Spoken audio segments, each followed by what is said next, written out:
मनुष्य सत्य के प्रति अनजान और अज्ञानी है, और सत्य को जानना भी कठिन है, क्योंकि सत्य को जानने के लिए पहले तुम्हें प्रामाणिक और सच्चा बनना होगा। केवल समान ही समान को जान सकता है। मनुष्य झूठा और नकली है, वह गहरे में छली और बहानेबाज है।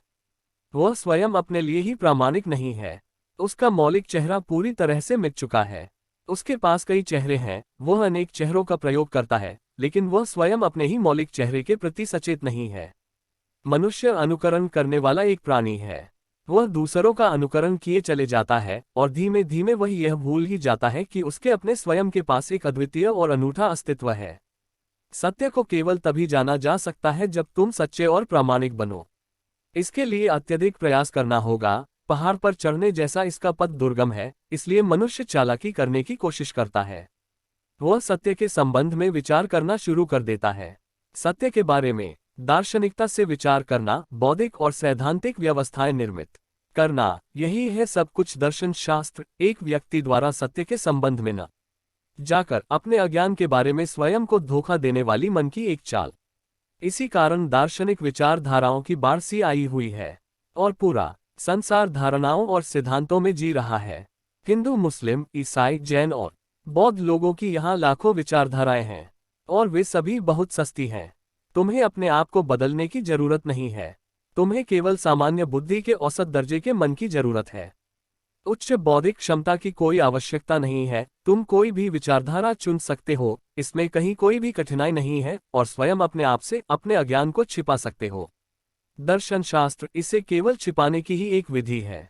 एक व्यक्ति को बिना कुछ भी जाने हुए यह अनुभव होना शुरू हो जाता है कि वह जानता है। बिना पहला कदम ही उठाए हुए एक व्यक्ति को यह अनुभव होना शुरू हो जाता है कि वो पहुंच गया है। दर्शन शास्त्र सबसे बड़ी एक बीमारी है, और एक बार तुम उसके जाल में पड़ गए तो उससे बाहर आना बहुत कठिन होता है, क्योंकि वह इतनी अधिक सघनता से अहंकार की प्रतिपूर्ति करता है कि एक व्यक्ति को जब अपने अज्ञान के बारे में पता चलता है तो उसे बहुत चोट लगती है। और अज्ञान है पूरी तरह संपूर्ण। तुम कुछ भी नहीं जानते। तुम पूरी तरह से अज्ञान के अंधेरे में भटक रहे हो, और यही बात चोट करती है।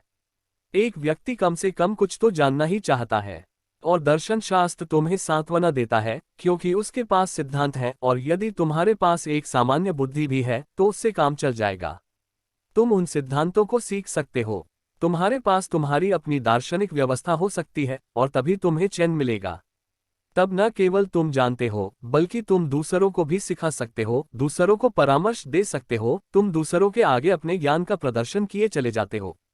ऐरी प्रत्येक चीज स्थायी हो जाती है, अज्ञान को भुला दिया जाता है। दर्शन शास्त्र का अर्थ है सत्य के बारे में एक तर्कपूर्ण ढांचा तैयार करना। यह केवल उसके बारे में, उसके ही संबंध और उसके बारे में होता है। यह कभी वास्तविक और प्रामाणिक नहीं होता। यह उसके चारों ओर गोल गोल घूमना भर होता है। झाड़ी के चारों ओर जमीन पर यह चोट करने जैसा होता है, लेकिन यह चोट सत्य के केंद्र तक कभी नहीं पहुंचती। वह ऐसा कर भी नहीं सकती, और दर्शन शास्त्र के लिए ऐसा करना संभव भी नहीं है। ऐसा करना संभव क्यों नहीं है? क्योंकि दर्शन शास्त्र तर्क पर आधारित है, और सत्य है तर्क के पार, अतर्क्य। तुम्हें इसे थोड़ा और गहराई से समझना होगा। तर्क की खोज है नियमितता और स्थायित्व की, और अस्तित्व नियमित और जड़ नहीं है।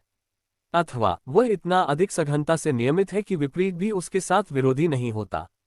सत्य विरोधाभासी है। वह इतना अधिक विराट है कि उसमें सभी विपरीतताएं आकर मिलती हैं और उसी में समाहित हो जाती है।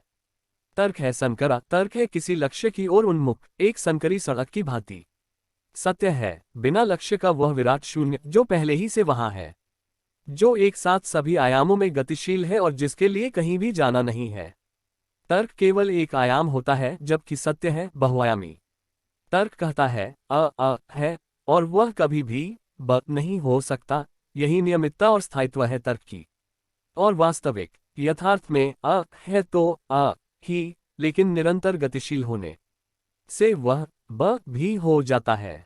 तर्क कहता है जीवन जीवन है, और वह कभी भी मृत्यु नहीं बन सकता। जीवन मृत्यु कैसे हो सकता है? लेकिन वास्तविक यथार्थ अथवा सत्य यही है कि जीवन प्रत्येक क्षण मृत्यु की ओर बढ़ रहा है, और जीवन मृत्यु भी है।